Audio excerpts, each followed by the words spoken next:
Assalamualaikum guys, welcome to Dental Box. I am here again with the very requested video. ये video part 2 है। इसका part 1 मैंने already डाला हुआ है, जिसमें मैंने 3 से 4 टॉपिक्स डिस्कस किए थे। इसमें मैंने कोशिश की थी कि सारे टॉपिक डिस्कस कर दूं, बट अनफॉर्चुनेटली इतनी वीडियो लंबी नहीं बन सकती थी, तो मैंने इसमें मेजॉरिटी टॉपिक्स डिस्कस कर दिए। हार्डली 5 to 6 टॉपिक्स रह गए, जो कि इंशाल्लाह वीडियो पार्ट 3 में डालूंगी। ठीक है, अब ये सामने अभी आपके पेज आएगा। इसमें मैंने जो ब्लैक लाइंस लगाई हैं, सब टॉपिक्स ऑलमोस्ट डिस्कस हो चुके हैं, तो इनको मैंने डिटेल में भी थोड़े बहुत को कर दिया, बट आप लोगों के लिए कि आप लोग बस इनका मेजर देखें और वो कर लें। ठीक है, इतनी डिटेल में जाने की ज़रूरत नहीं है, बट बैकग्राउंड नॉलेज होगी तो इट्स वेल एंड गुड। नुकसान नहीं होगा, फ़ायदा ही होगा। मेरी वीडियो से कुछ भी समझ आया आप लोगों को, please don't forget to subscribe. बहुत मेहनत हुई है इस वीडियो को बनाने में, और ये बहुत लोगों ने रिक्वेस्ट की थी कि प्लीज़ ये वीडियो दे दें। Thank you so much for supporting me and thank you so much for giving your comments. Okay, this topic is about the canal preparation methods. अब different methods of root canal preparation यहाँ पे हमारे से पूछे हैं। ठीक है, तो हम लोगों ने सारे मैथड्स के नाम बताने हैं। ठीक है, थोड़ा थोड़ा सबके बारे में पता होना चाहिए। ठीक है, first is step back, then crown down, then hybrid step back, another is modified step back। ठीक है, उसके बाद modified, then we have double flared technique, then we have modified double flared technique, then we have hybrid technique, then we have a step down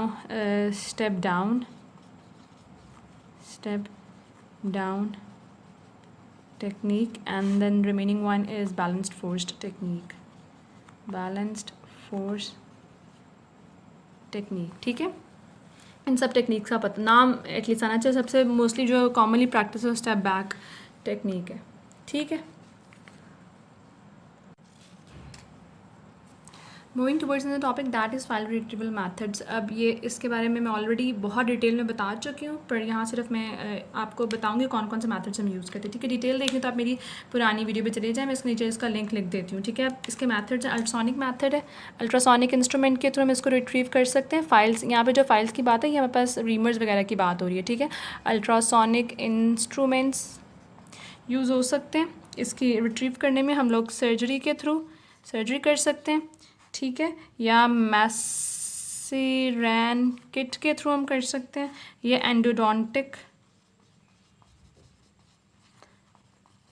micro forceps के through कर सकते हैं। ठीक है, एक्चुअल में वो बस ये पूछना चाह रहा है कि हमें मैथड्स पता है कि नहीं पता। अगर बहुत ज़्यादा डिटेल में वो पूछेगा तो आपको मैसीरैन किट का प्रोसीजर पूछ लेगा, तो ये मैंने ऑलरेडी एक्सप्लेन किया है, जाके आप ये देख लें कि इसको कैसे करना है। ठीक है, ओके, पेरिकोर्नाइटिस डिस्कस करते हैं। पेरिकोर्नाइटिस एक्चुअली में क्या होता है? It is an infection of the soft tissue around crown of partially erupted tooth. ठीक है, पार्शियली अरप्टेड टूथ के क्राउन के राउंड होता है। It is infection of soft tissue around crown of partially erupted tooth, right, caused by normal flora. ये बात याद रखनी, पार्शियली रबर टूथ और सॉफ्ट टिश्यू का इन्फेक्शन होता है ये। ठीक है, अब इसकी कॉज मोस्टली जो अपोजिंग थर्ड मोलर होता है या फूड इंट्रैपमेंट होती है। ठीक है, उसका जो बैक्टीरिया इसमें इन्वॉल्व होते हैं वो एनारोबिक बैक्टीरियाज होते हैं। ठीक है, अब इसके हमने ट्रीटमेंट कैसे करनी है डिपेंड करता है कि कौन सा इन्फेक्शन है। माइनर इन्फेक्शन है कि माइल्ड इन्फेक्शन है, कि स्वेयर है या वेरी स्वेयर है। ठीक है, अगर माइनर और माइल्ड है, इसमें हम लोगों ने खाली वो इरिगेशन करनी है तो रिक्यूर अटैच करना होता है। ठीक है, इरिगेशन करनी होती है और क्यूरे अटैच करना होता है। ठीक है, इरिगेशन हम लोग अगर H2O हाइड्रोजन पेरोक्साइड यूज़ करते हैं। हाइड्रोजन पेरोक्साइड क्या कर इरिगेशन में हाइड्रोजन पेरोक्साइड क्या करता है? फॉर्मिंग एक्शन इसका जो होता है ना, उसके थ्रू जो एनारोबिक बैक्टीरिया है ना, एनारोबिक बैक्टीरिया उसको उसकी जो लाइफ को मिजेबल कर देता है, वहाँ पे ज़्यादा देर जिंदा नहीं रह सकते। ठीक है, उस पॉकेट के अंदर ऑक्सीजन को रिलीज़ करता है। जो हमारी जो पेरिकोर्नाइटिस के जो पॉकेट होते हैं उसके अंदर अगर हम H2O2 यूज़ करते हैं तो वो ऑक्सीजन रिलीज़ करते हैं, जिसकी वजह से एनारोबिक बैक्टीरिया ज़्यादा देर वहाँ पर जिंदा नहीं रह सकते, तो वॉइस आहिस्ता उसका पेरिकोर्नाइटिस का इन्फेक्शन कम होता है। जो सवेयर बस पेरिकोर्नाइटिस स्वेयर में क्या होता है कि हम लोग इसमें एंटीबायोटिक्स देते हैं। एंटीबायोटिक्स देते हैं, ठीक है। इसको मैंने ऑलरेडी बहुत डिटेल में डिस्कस किया हुआ है पहले भी, ठीक है। और जो वेरी सीवियर होता है इसमें स्पेस इन्फेक्शन हो जाते हैं, वेरी सीवियर होता है उसमें मैक्स पैक सर्जन के पास रेफर करते हैं और इसमें IV एंटीबायोटिक्स लगती हैं, ठीक है। वो इन्फेक्शन स्प्रेड कर देता है स्पेशल स्पेसिस में और नेक में, इन सब जगहों पर, ठीक है। और टेम्परेचर भी होता है इसमें, ठीक है। इसमें भी टेम्परेचर होता है, इसमें भी टेम्परेचर होता है, सीवियर और वेरी सीवियर में, तो इसमें हम एंटीबायोटिक्स देते हैं। और इसका ट्रीटमेंट क्या है कि हमेशा ये याद रखना है कि 2 पेरिकोनाइटिस की एपिसोड्स के बाद हम लोग उसको एक्सट्रैक्ट करते हैं। कभी भी पहली एपिसोड ऑफ पेरिकोनाइटिस में टूथ की एक्सट्रैक्शन नहीं करनी, उसके अपोजिंग दांत निकाल दो आप, पर वो वाला दांत कभी नहीं निकालना, बहुत मसले उससे खड़े हो जाते हैं, ठीक है। तो बस इसकी ट्रीटमेंट देखनी है हम लोगों ने, कौन सा है, माइल्ड है, मॉडरेट है, सीवियर या वेरी सीवियर है। तो हम इरिगेशन को अटैच करने, H2O2 अगर हम यूज़ करें तो वो ऑक्सीजन रिलीज़ करते हैं। पेरिकोनाइटिस की पॉकेट्स करें तो एनोबैक्टीरिया वहाँ पे सर्वाइव नहीं कर सकते, सर्वाइवल मुश्किल हो जाता है उनका, ठीक है। सीवियर और वेरी सीवियर में एंटीबायोटिक्स देनी है क्योंकि फेशियल स्पेस इन्फेक्शन हो सकता है इससे और ज़्यादा मसला हो सकता है, ठीक है। और अगर हम लोगों ने एक्सट्रैक्शन का सीन है तो 2 एपिसोड्स ऑफ पेरिकोनाइटिस के बाद हम लोग एक्सट्रैक्ट कर सकते हैं। पहली के बाद कभी भी एक्सट्रैक्ट नहीं करना, अगर करना भी तो अपोजिंग थर्ड मोलर एक्सट्रैक्ट कर दो। This is all for pericoronitis. अगर डिटेल और भी देखनी तो इस प्रीवियस वीडियो डाली भी, आप वहाँ जाके देख लें। Towards autoclave, what are the types of autoclave? Autoclave actual में होता है कि ये स्टरलाइजेशन स्टीम स्टरलाइज़र है, ठीक है। ये स्टीम स्टरलाइज़र है, ठीक है। व्हाट इसका फंक्शन क्या किस प्रिंसिपल पे ये वर्क करता है? ये करता है स्टीम को यूज़ कर, steam is use under pressure to kill the micro organisms, right. Steam use under pressure to kill micro organism. ये ऑलरेडी हम पढ़ चुके हैं, क्विक सा रिव्यू दे रही हूँ। It kill all bacteria, viruses, fungi, but does not kill prions को नहीं किल करता। और प्लास्टिक्स अगर रखें ना इसके अंदर ऑटोक्लेव तो उसको कोई इफेक्ट नहीं होता, ठीक है। इसके लिए ये यूजलेस होता है। बाकी वायरसेस, बैक्टीरियाज और फंजा को किल कर देता है। उन्होंने पूछा टाइप्स ऑफ ऑटोक्लेव, कौन से टाइप्स के होते हैं? इसके 3 टाइप्स होते हैं। इसकी N टाइप होती है ऑटोक्लेव की, इसकी B टाइप होती है और इसकी S टाइप होती है। अब इस टाइप्स का क्या वो है, किस तरह से वेरी की हुई है? जो N टाइप है ना वो कॉम्पैक्ट होती है और ये सिंपल मटेरियल्स को स्टरलाइज करती है, ठीक है। ये कॉम्पैक्ट होती है, use to sterilize the simple materials, ठीक है। ये N टाइप होती है। जो B टाइप होती है ये होती मशीन छोटी है पर इसकी परफॉर्मेंस बिग होती है, ठीक है। ऑफर बिग परफॉर्मेंस और any type of load can be bear by it. Any type of load can be sterilized, ठीक है। इसको इसलिए इसको B से बिग टाइप कहते हैं, इसकी परफॉर्मेंस बिग है, ठीक है। बिग परफॉर्मेंस है, बिग परफॉर्मेंस, ठीक है। और जो S टाइप है यहाँ पर S टाइप रहेगी, S टाइप इन दोनों के दरमियान में आती है, इंटरमीडिएट होती है and it contain a vacuum pump. Intermediate function होता है इसका, ठीक है। इट कंटेन वैक्यूम पंप जो कि कम्प्लीटली रिमूव कर देती है air from chamber sterilization process से पहले, ठीक है। Intermediate and it has vacuum pump that completely it removes air from chamber before sterilization process, ठीक है। अब 3 तरह की, तो मैंने जल्दी से आपको वैसे एक रिव्यू दिया था कि स्टरलाइजेशन ऑटोक्लेव होता क्या और क्या क्या फंक्शन है इसके। तो 3 टाइप्स हैं, N टाइप, B टाइप और S टाइप। N टाइप जो है वो कॉम्पैक्ट है, सिंपल मटेरियल्स को स्टरलाइज करती है। जो B टाइप है वो बिग परफॉर्मेंस है इसकी, ये किसी तरह का लोड बेयर कर लेती है। जो S टाइप है ये इंटरमीडिएट होती है, इसके अंदर वैक्यूम पंप लगा हुआ होता है, ठीक है। ज़्यादा प्रेफर हम B टाइप होती है हमारी क्लिनिक्स पर, B टाइप हम यूज़ करते हैं, ठीक है। एक और क्वेश्चन वैसे में बता देती हूँ आपकी इन्फॉर्मेशन के लिए कि होता है कि जब हम लोग स्टरलाइज कर लिए इंस्ट्रूमेंट्स, हम कितनी देर तक उसको यूज़ कर सकते हैं? 30 डेज़ तक। जब स्टरलाइजेशन पाउच के अंदर तो 30 डेज़ तक सिर्फ उसको हम यूज़ कर सकते हैं, ठीक है। ये बात याद रखनी है आपने।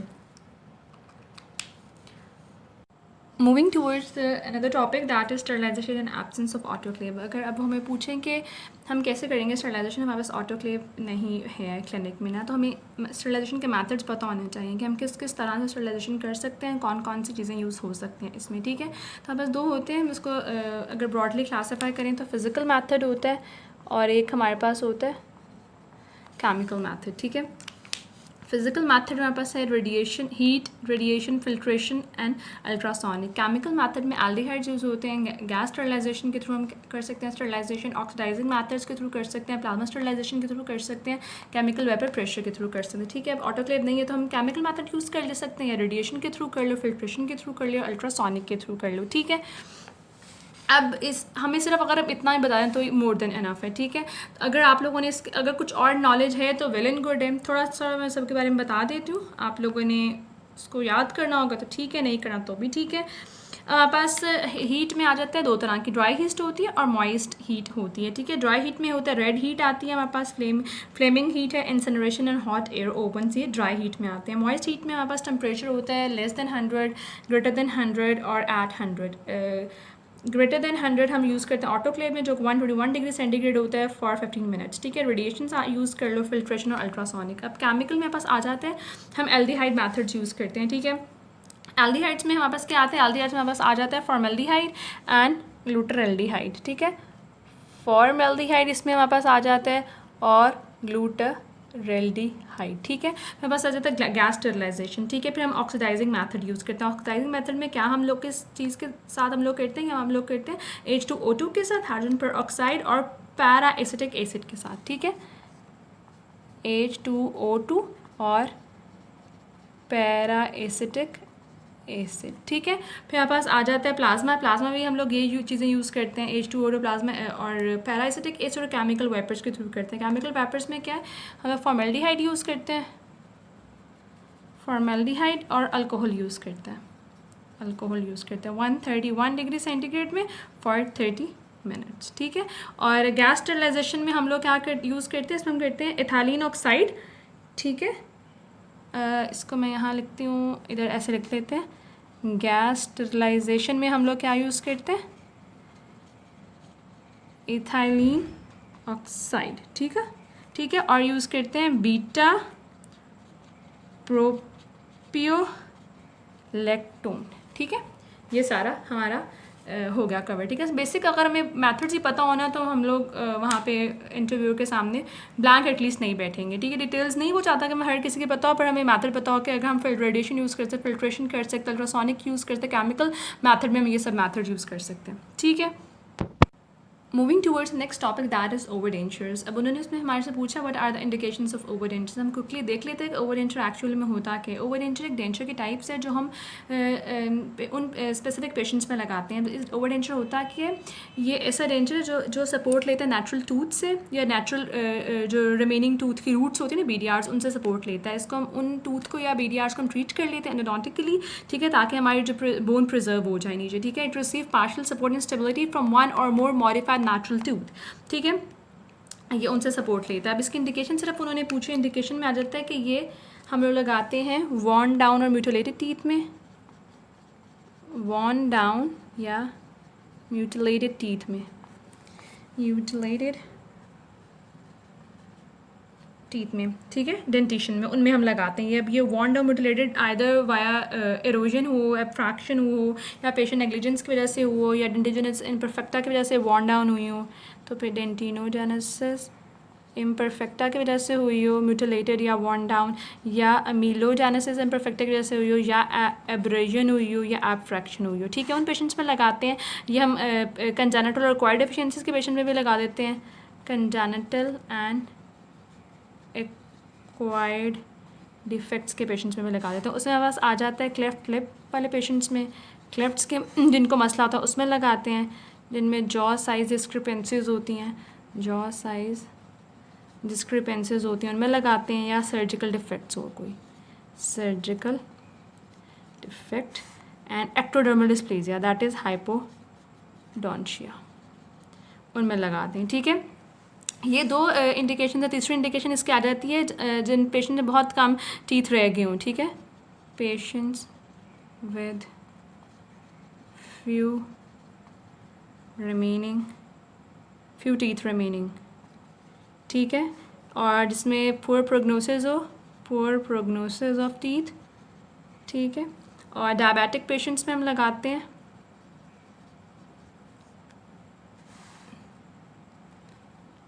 sleeve space of Nance. It is the combined mesiodistal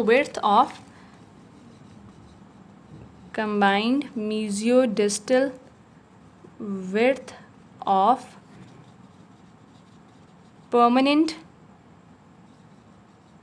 canine and premolar is less than that of deciduous, molar and canine. ठीक है, परमानेंट की स्पेस कम है देन दैट ऑफ डिसीडियस, तो वो जो स्पेस रहेगी, जो सरप्लस स्पेस है ना, उसको हम कहते हैं लीवे स्पेस ऑफ नैंस. ठीक है, it is more in the mandible and less in the maxillary. तो मैंडिबल में कितनी है, इट इज़ 3.4 mm, और मैक्सिला में कौन कितनी है, ये 1.8 mm. Right.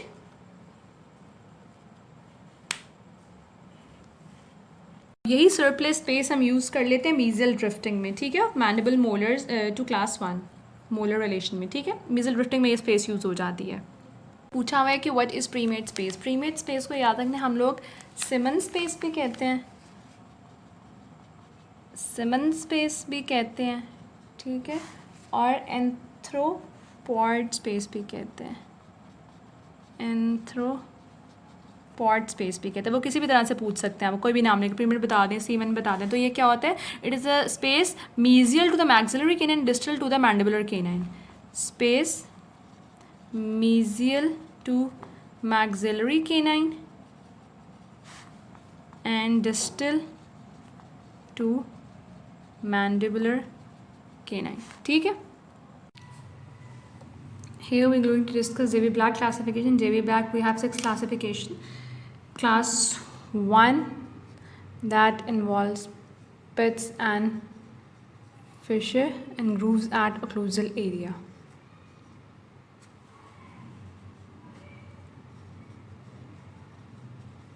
Occlusal area.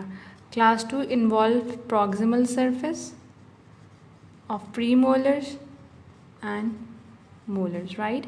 Class 3 is the one that involve the proximal surface of anterior teeth, proximal surface. It does not include incisal angle, right? This is class 3. Now move towards class 4 that involves the anterior teeth, proximal surface and incisal angle. It involves incisal angle, anterior teeth and proximal surface, right? Then comes class 5 classification that is seen at a gingival third of the facial and lingual surface of anterior and posterior teeth. Anterior and posterior teeth. It involves gingival third of facial and lingual surface of both anterior and posterior teeth, right? Then comes class 6. In class 6, it is found on the incisal edge of the anterior teeth and cusp tip of the posterior teeth, right? Incisal edge of anterior teeth and cusp tip of posterior teeth, right? This is all for JB Black classification.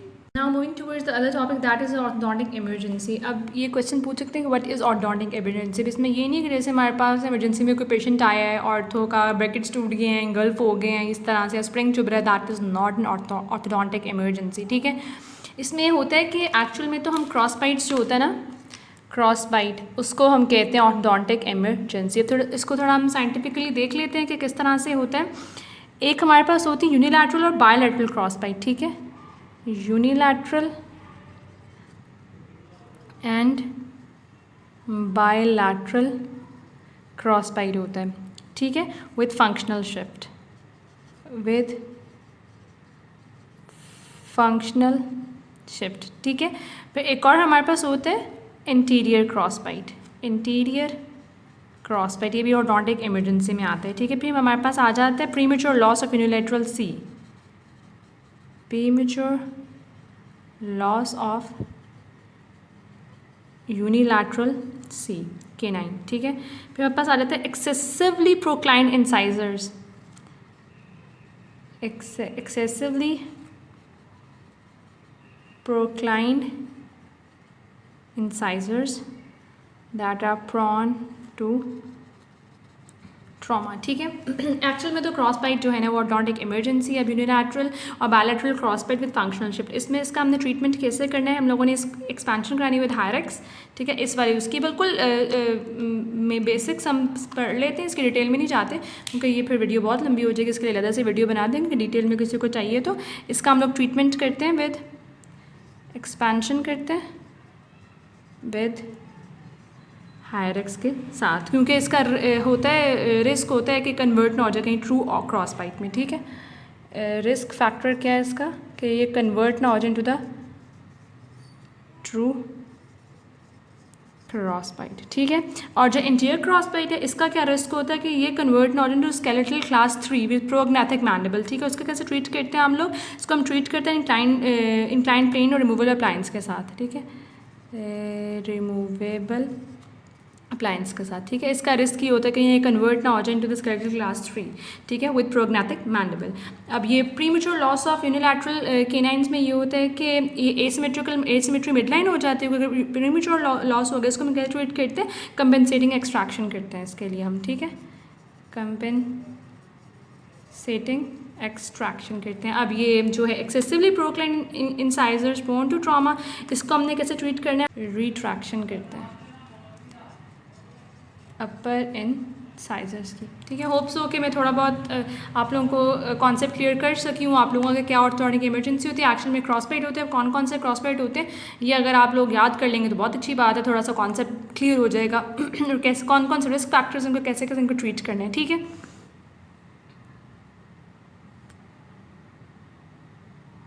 Okay, now move toward Sunday bite. Sunday bite में actually क्या होता है, बहुत different तरह की bytes हमारी उसमें ortho में आती हैं, संडे बाइट, ब्रूडी बाइट और इस तरह की ना। यहाँ हम संडे बाइट डिस्कस करें। संडे बाइट में क्या होता है कि जो पेशेंट है वो स्केलेटल क्लास 2 होती है, उसको स्केलेटल क्लास 2 उसमें होती है, तो वो क्या करता है साइकोलॉजिकल पर्पस के लिए होता है और स्टैटिक्स थोड़ा बेहतर बनाने के लिए होता है कि वो अपना जो मैंडिबल है उसको आगे करके रखता है ताकि उसकी एक्लूजन बेहतर लगे, ठीक है, उसकी और जॉ लाइन प्रोमिनेंट हो जाए, ठीक है। ये मोस्टली बच्चों में होती है, ठीक है। ये क्यों उसका नाम संडे बाइट रखा गया, ये एक अमेरिका में क्या होता था कि जब संडेज़ को सारे चर्चेज़ में लोग इकट्ठे होते थे ना, तो जहाँ वहाँ जो क्वायर में लोग होते थे, जो लोग गाते हैं मिलके क्वायर में, उनकी हैबिट होती थी कि वो लोअर जॉ को ना आगे रखते थे, ठीक है, ताकि उनकी जो जॉ लाइन है वो प्रोमिनेंट लगे, क्योंकि वो एस्थेटिकली बहुत प्लीजिंग होते हैं। तो इस वजह से इसका नाम संडे बाइट रखा गया और उसका संडे से कोई रिलेशन नहीं है ठीक है। अब ये है कि ये साइकोलॉजिकल स्टैटिक पर्पस के लिए सूडो क्लास 3 मैलक्लूजन इसको कहा गया है, प्रॉफिट में यही लिखा हुआ है, ठीक है, कि सूडो क्लास 3 मैलक्लूजन होती है। एक्चुअल में इसका स्केलेटल क्लास 2 होती है इनको, ठीक है, जो कि अपना मैंडिबल फॉरवर्ड कर लेते हैं अपने साइकोलॉजिकल पर्पस के लिए और स्टैटिक पर्पस के लिए, ठीक है।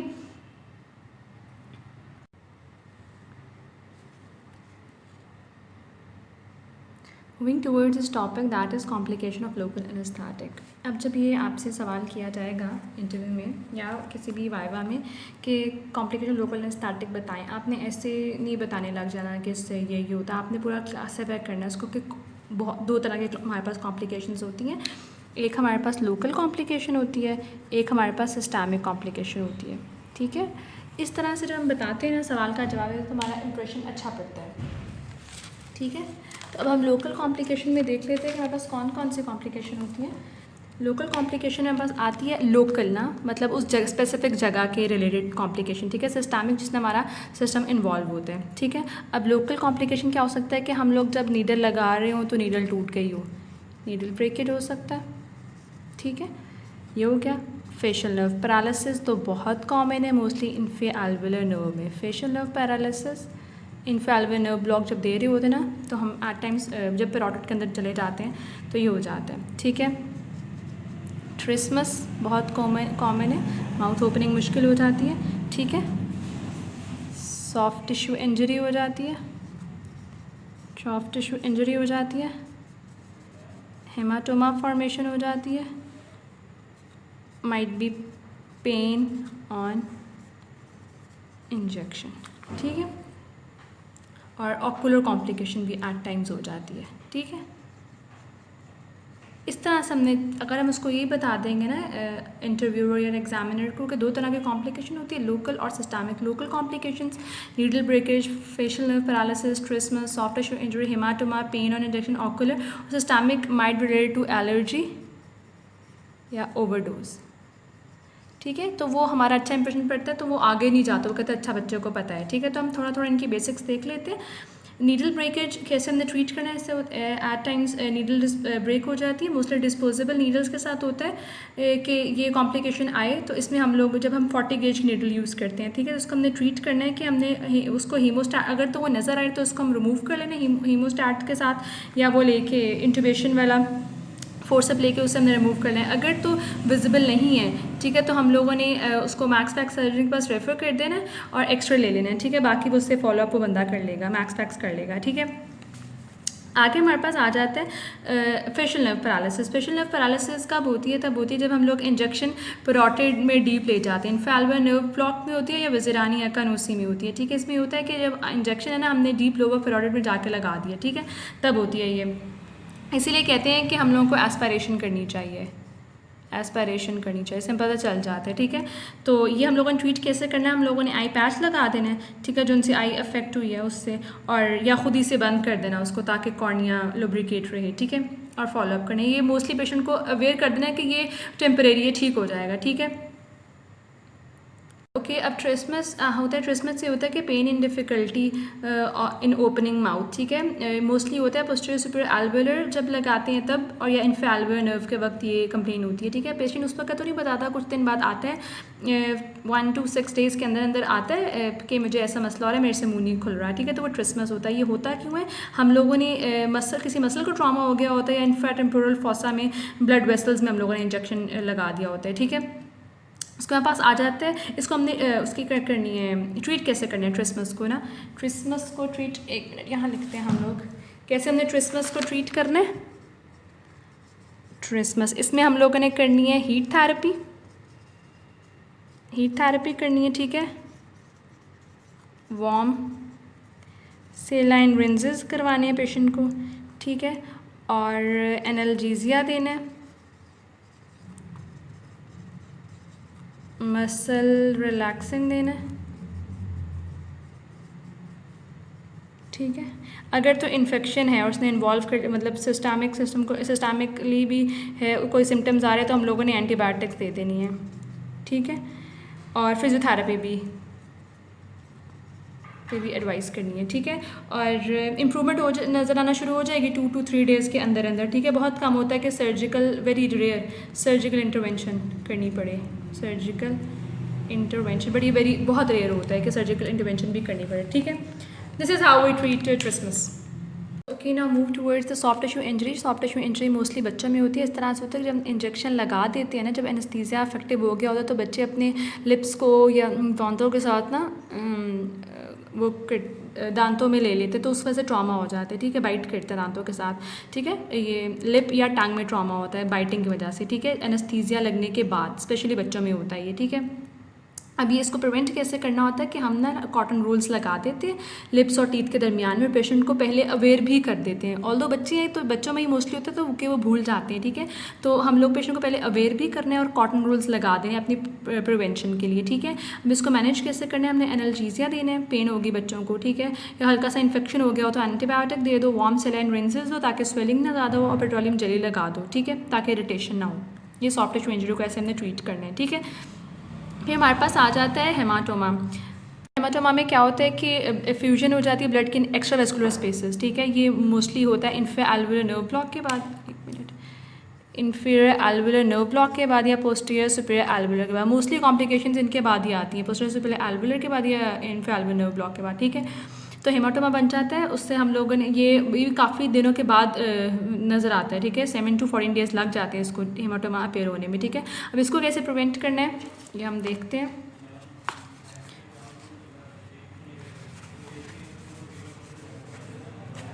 How to prevent haematoma, this is prevention of haematoma. इसको हमने प्रिवेंट करना है, हम लोगों को एनाटमी पता होना चाहिए, एनाटमी की इन्फॉर्मेशन होनी चाहिए। ठीक है, हम लोगों ने शॉर्ट नीडल यूज़ करनी है posterior superior alveolar nerve block देने के लिए, ठीक है।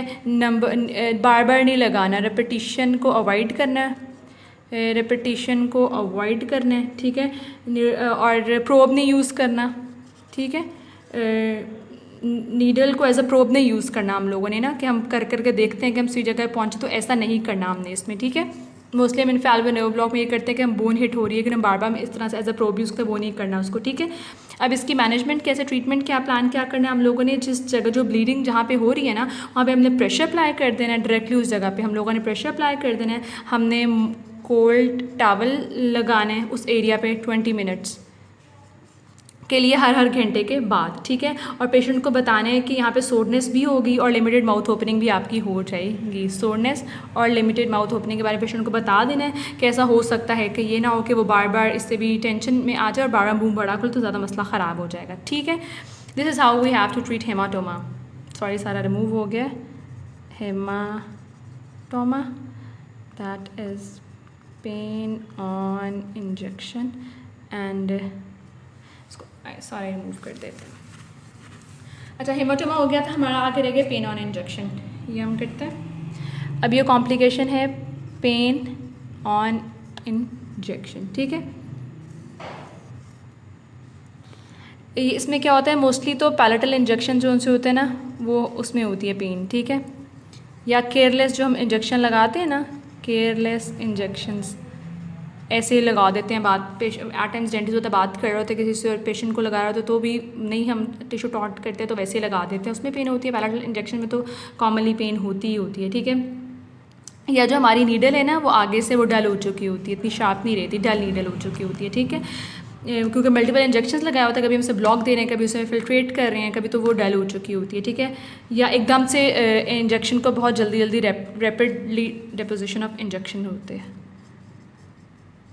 रैपिड डेपोजिशन होती है, ठीक है। इंजेक्शन हमेशा आराम से लगाते हैं। जो इन्फेल्वियो नर्व ब्लॉक है वो तो कहते हैं कि 60 सेकंड्स में आपको लगाना चाहिए, इतने स्लोली इन्फ्यूज़ करना चाहिए, उतने ही पेशेंट को पेन नहीं होती, ठीक है। तो इस तरह से पेन ऑन इंजेक्शन होता है, ये उसके कॉजेज़ है। अब इसको हमने प्रिवेंशन कैसे करनी है इसकी, पेन ऑन इंजेक्शंस की, हम लोगों ने प्रॉपर टेक्निक्स यूज़ करनी है कि हम लोगों को प्रॉपर एक तो एनाटमी पता हो, ठीक है, कि जहाँ पर हम लगा रहे हैं, ठीक है। टेक्निक पता हो कि कौन सी टेक्निक हम यूज़ कर रहे हैं, ठीक है। एस्पायरेशन करनी है हमने, ठीक है। नीडल हम लोगों ने शार्प यूज़ करनी है, ठीक है। टॉपिकल एनेस्थीसिया लगाने, इंजेक्ट करना है स्लोली, ठीक है।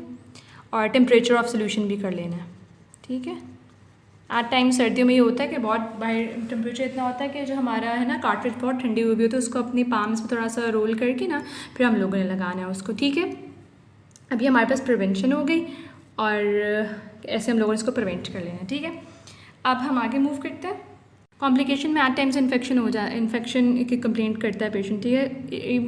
इसका इतना कोई नहीं पता कि क्या इसका कॉज है, माइट बी कि जो नीडल है वो कंटामिनेट हो गई हो, ठीक है। नीडल कंटामिनेट हो गई हो, ठीक है। तो इसके हम लोगों ने ट्रीटमेंट ये है कि इसमें हमने पेशेंट को एंटीबायोटिक्स देनी है, दैट इज़ पेनिसिलिन 250 mg, या अकॉर्डिंग टू कंडीशन हम दे देंगे, ठीक है। फिर हमारे पास आ जाता है एडीमा, ठीक है।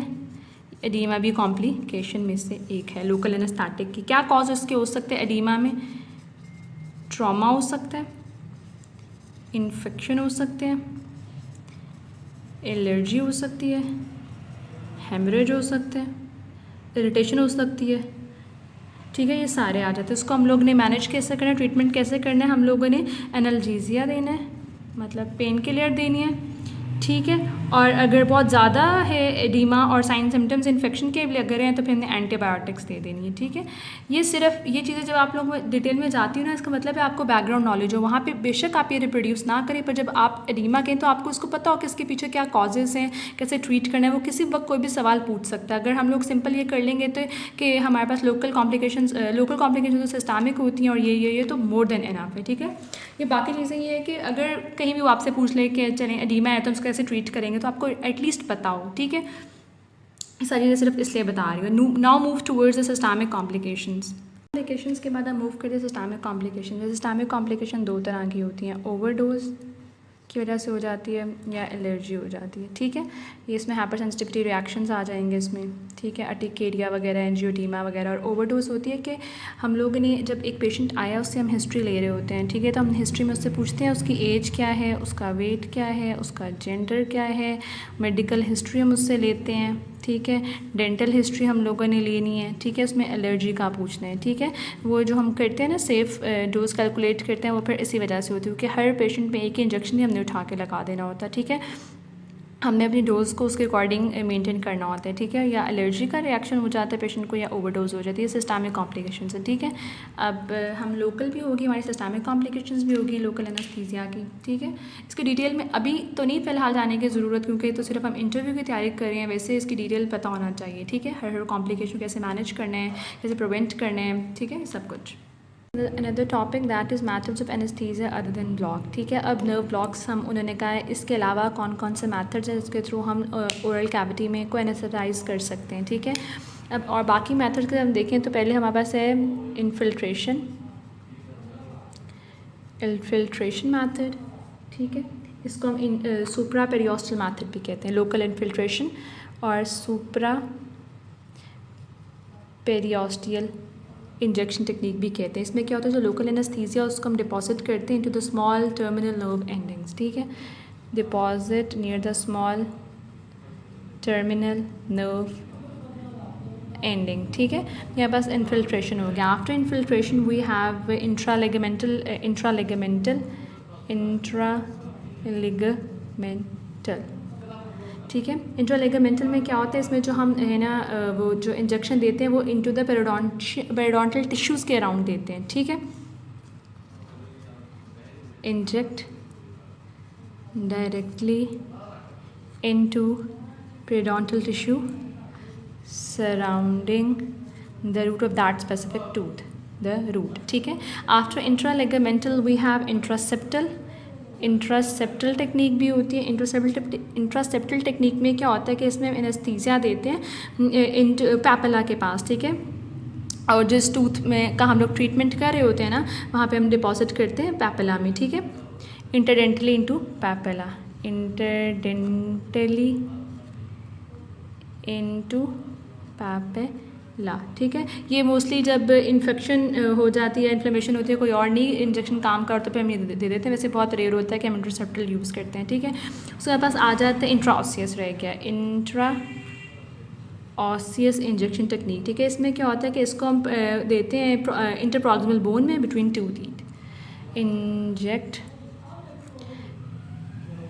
And directly into interproximal bone between two teeth. ठीक है, ये सारे हम लोगों ने देख लिए जो मेथड्स हम यूज़ करते हैं। ब्लॉक के अलावा इन्फिल्ट्रेशन है, इंट्रालिगामेंटल है, और इंट्रासेप्टल है, और इंट्राओसियस है। ठीक है, हम ब्लॉक्स भी देख ले, ये तो है ना। अब ब्लॉक्स कौन कौन सी तरह के होते हैं हम ये भी देख लेते हैं। एक मिनट, जो हम ब्लॉक्स लगाते हैं ना, ब्लॉक्स कौन से होते हैं, ये कोई क्रेवियन के लिए सिर्फ मैं बता रही हूँ। ठीक है, ब्लॉक्स हमारे पास होते हैं इन्फीरियर एल्वुलर नर्व ब्लॉक है। ठीक है, posterior superior alveolar nerve block आ जाता है, middle superior alveolar nerve block आ जाता है, interior superior alveolar nerve block आ जाता है, ग्रेटर पैलेटाइन नर्व ब्लॉक आ जाता है, नेज़ो पैलेटाइन नर्व ब्लॉक आ जाता है। ठीक है, ये सब anterior middle superior nerve block, anterior middle superior nerve block आ जाता है। ठीक है, ये सारे नर्व ब्लॉक्स आ जाते हैं। इसमें क्या होता है, जो लोकल एनेस्थीसिया होता है ना, वो मेन ट्रंक के पास देते हैं। ठीक है, इसका और बाकियों का ये डिफरेंस है। एक में small terminal nerve ending long हम लोग लोकल इन्फिल्ट्रेशन देते हैं। जो ब्लॉक है ना, इसको हम देते हैं, it is deposited close to main trunk of target nerve. ठीक है, हमें ब्लॉक का ही पता होना चाहिए कि उसको हम लोग कहाँ देते हैं। ठीक है, ओके ना move towards the failure of local anaesthesia. ये तो बहुत आसान है कि मोस्टली हम लोग अपने क्लिनिकल प्रैक्टिस में भी होता है कि हम जब एनेस्थीसिया दे रहे होते हैं तो एट टाइम्स वो नहीं लगता। ज़रूरी हर वक्त ये नहीं होता कि हमारा टेक्निक नहीं ठीक होती। बहुत सी दफ़ा ये होता है कि जो पेशेंट है ना, या हम अपने एक्सपीरियंस से भी सारे इस सवाल का तो जवाब दे सकते हैं। ठीक है, हम सबसे पहले मूव करते हैं कि हम लोगों को एनाटमी की नॉलेज होनी चाहिए। ठीक है, जब हमें एनाटमी की नॉलेज होती है ना तो हम लोग कभी भी हमारा एनेस्थीसिया फेल नहीं होता। ठीक है, ये आपको विद द टाइमिंग आता हो जाता है। हम आदि इसके ना ये होता है कि हर किसी में जो एनाटमी है ना वो डिफ़र करती है। सब में पेशेंट में एनाटमी एक जैसी नहीं होती। ठीक है, तो अगर हम लोगों को अच्छी नॉलेज है एनाटमी की तो हमारा कभी भी एलए फेल नहीं होगा। ठीक है, इनसफिशिएंट नॉलेज ऑफ एनाटमी हमें फेलियर हो जाता है। एनाटमी की इनसफिशिएंट नॉलेज की वजह से हमारा एलए फेल हो सकता है। ठीक है, अगला ये है कि हमारी टेक्निक ना ये सही हो, फॉल्टी टेक्निक हो सकती है। ठीक है, हम लोग इंजेक्शन नहीं सही लगा रहे, हमने एस्पायरेट किए बगैर लगा दिए, कहीं और चला गया, इंट्रावेस्कुलर इंजेक्शन लगा दिया हम लोगों ने। ठीक है, नीडल की डिफ्लेक्शन हो सकती है, नीडल की डिफ्लेक्शन हो सकती है। ठीक है, इन्फ्लेमेशन हो सकती है जिसकी वजह से हमारा एलए फेल कर गया। ठीक है, एनाटमी वेरी कर गई उस पेशेंट की, वो तो हम पहले कर चुके हैं डिस्कस। ठीक है, तो ये तो हम अपने एक्सपीरियंस से बता सकते हैं क्यों हमारा एलए फेल हो रहा है। Topic that is the management of facial space infection. अब इसमें ये है कि हम लोगों को उसने सिर्फ मैनेजमेंट पूछी है, हम लोगों ने खुद से इसको कॉम्प्लेक्स नहीं करना कि कौन सी स्पेस इन्वॉल्व हुई है तो हम क्या करेंगे। हमने सिंपल वो इन्फेक्ट मैनेजमेंट बतानी जो कि मोस्टली सबकी एक जैसी होगी। ठीक है, सबसे पहले हम लोगों ने क्या करना है कि मेडिकली सपोर्ट करना है पेशेंट को, उसको मेडिकली सपोर्ट करना है with attention towards the airway. ठीक है, मेडिकली सपोर्ट करने के बाद हम लोगों ने सर्जिकल रिमूवल करनी है सोर्स ऑफ इन्फेक्शन जितनी जल्दी हो सके। ASAP surgically removal of source of infection. ठीक है, फिर हम लोगों ने ड्रेनेज करनी है, surgical drainage of infection with proper placement of drain। ठीक है, मेडिकली सपोर्ट किया हमने, उसको सर्जिकली रिमूव करनी है जो इन्फेक्शन जहाँ पे हुआ है इस जगह को। ठीक है, जितनी जल्दी हो सके। फिर हम लोगों ने वहाँ पे ड्रेनेज डालनी है। ठीक है, ड्रेनेज करनी है उसकी अच्छी से। फिर हम लोगों ने एंटीबायोटिक्स देनी है, एंटीबायोटिक्स देनी है अप्रोप्रिएट डोज उसकी देख के। ठीक है, फिर हम लोगों ने रीवैल्यूएशन और फॉलोअप पे रहना है, फ्रीक्वेंट रीएवैल्यूएशन एंड फॉलोअप। ठीक है, ये बस बातें हमें याद होनी चाहिए, बहुत आसान है। जो भी फेशियल स्पेस इन्फेक्शन का ये सवाल आएगा तो अगर कोई पूछे तो आप सिंपली ये कहना है उसको मेडिकली सपोर्ट करेंगे, उस जगह की जल्दी जल्दी सर्जरी करेंगे, सर्जरी करने के वहाँ पर ड्रेनेज करेंगे, फिर एंटीबायोटिक दे देंगे पेशेंट को, फ्रीक्वेंट रीएवैल्यूएशन करेंगे। ऐसा ही टेबल बना हुआ है टक्कर में ना, जिसमें ये लिखा हुआ है कि हम लोग इसमें भी ऐसा ही है बट थोड़ा सा और भी इसमें कि हम सेवेरिटी को डिटरमाइन करेंगे, एवेलुएट करेंगे, होस्ट डिफेंस को डिटरमाइन करेंगे, केयर सेटिंग को, ठीक है, ट्रीट करेंगे, सर्जिकली सपोर्ट करेंगे, मेडिकली। मैं आपको दिखा देती हूँ, अगर आप लोगों ने ये देखे ना, ये टेबल लिखा हुआ है। ठीक है, ये भी इसका ही है, determine severity, evaluate the host defence and treat surgically, support medically and reevaluate frequently. ठीक है, ये भी यही चीज़ है। तो ये इतनी सी बात है जो हमने देखनी है। ठीक है।